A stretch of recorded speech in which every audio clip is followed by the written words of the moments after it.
Dan bantahan saya lihat daripada sudut yang berbeza.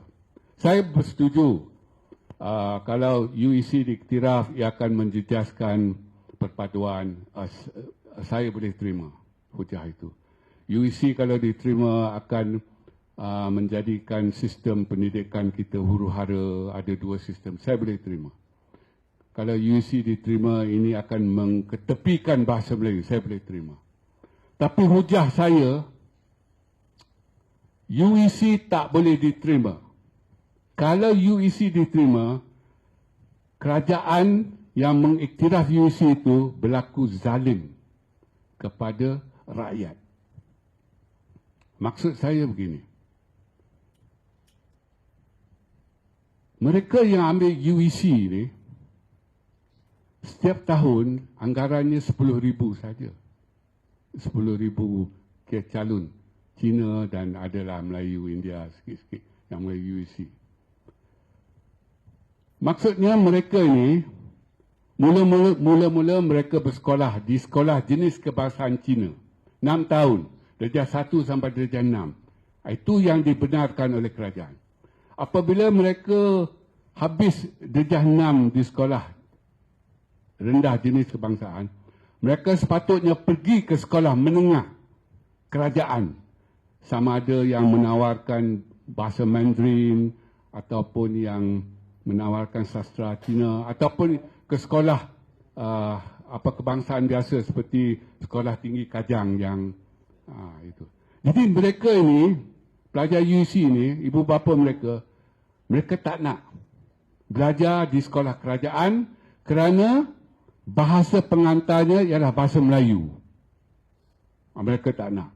Jadi mereka ini boleh dikatakan taksublah dengan bahasa Cina ini. Mereka nak belajar dalam bahasa Cina untuk pendidikan menengah. Jadi mereka ke sekolah persendirian Cina. Maksudnya mereka tak yakin. Kalau perkataan itu, mereka tak yakin kepada sistem pendidikan menengah kerajaan ini yang dikendalikan dalam bahasa Melayu. Mereka tak yakin. Mereka tak nak. Mereka nak dalam bahasa Cina. Tak apalah, pergilah. Sebab kita negara demokrasi, demokratik dan negara kita membenarkan liberalisasi dalam pendidikan. Tak apa, pergi. Dan mereka pergi. Mereka tahu akibatnya. Kalau ke sekolah Persendirian Cina, mereka tahu akibatnya tak boleh diterima bekerja dengan sektor kerajaan atau dalam sektor kerajaan, tak boleh melanjutkan pelajaran di universiti-universiti awam. Mereka tahu. Mengapa setelah lulus UEC ini, mereka nak masuk balik dalam sistem? Ini cukup tak adil kepada orang Malaysia yang berada dalam sistem. Dan lagi tak adil kepada anak-anak Cina yang berada dalam sistem. Maksudnya lepas 6 tahun di sekolah Cina, mereka berada dalam sistem kerajaan. Tingkatan 1 sampai 5 mereka belajar dalam bahasa Melayu. Yang tak nak belajar ni mereka ke sekolah Persendirian Cina. Tak apalah. Jadi di penghujung, Dong Zong nak kerajaan iktiraf supaya anak-anak Cina dan juga ada Melayu sedikit ke India sedikit di sekolah Persendirian Cina ini boleh masuk dalam sistem balik, bekerja dengan kerajaan dan juga belajar di IPTA. Cukup tak adil.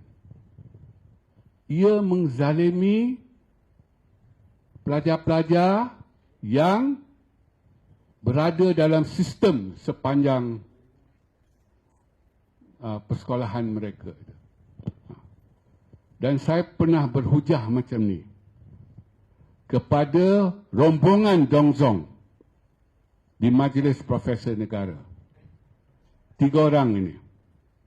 Pensyarah dari tiga orang ini, wakil Dong Zong ialah pensyarah dari Universiti Tengku Abdul Rahman. Saya kata rakus sekali. Tamak sekali. Nak untung sepanjang jalan. Jadi ini tak adil kepada anak-anak Cina. Sebab kalau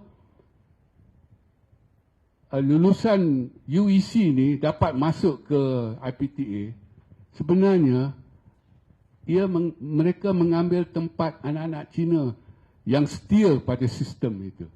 Sebab universiti masih diamalkan sistem kota. Kalau tidak diamalkan sistem kota, maka kita akan dapati satu-satu fakulti itu akan dipenuhi oleh pelajar daripada satu kaum saja. Sebab ada sistem kota, maka ada Cina, India, Melayu, orang asli dan sebagainya. Saya bertanya kepada wakil Dongzong, rakus sekali engkau orang ni. Mereka tak dapat jawab sampai akhir. Kalau kita kata ini akan menjejaskan bahasa Melayu, mereka ada jawapan. Ini akan menjejaskan perpaduan, mereka ada jawapan.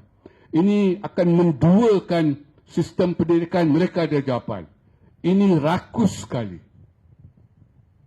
Ini mengkhianati anak-anak Malaysia secara amnya yang berada dalam sistem. Setia dalam sistem. Engkau orang tak setia dalam sistem. Kan? Dan saya nak akhiri bahagian saya ni. Pada awal tahun ini, pengurusi Dongzong telah membuat kenyataan akhbar dalam The Sun bahawa mereka tak nak buang masa lagi lah tentang pengiktirafan ini. Mereka tahu takkan diiktiraf. Mereka nak gunakan masa ini, mereka nak menjelajah ke seluruh dunia untuk mendapat pengiktirafan UC ini di tempat-tempat lain. Maksudnya mereka dah tahu. Soalan saya, ia mengkhianati anak-anak Cina yang setia dalam sistem pendidikan negara itu. Itu tak dapat dijawab oleh Dongzong. Saya main dengan faktor itu saja. Sekian, terima kasih.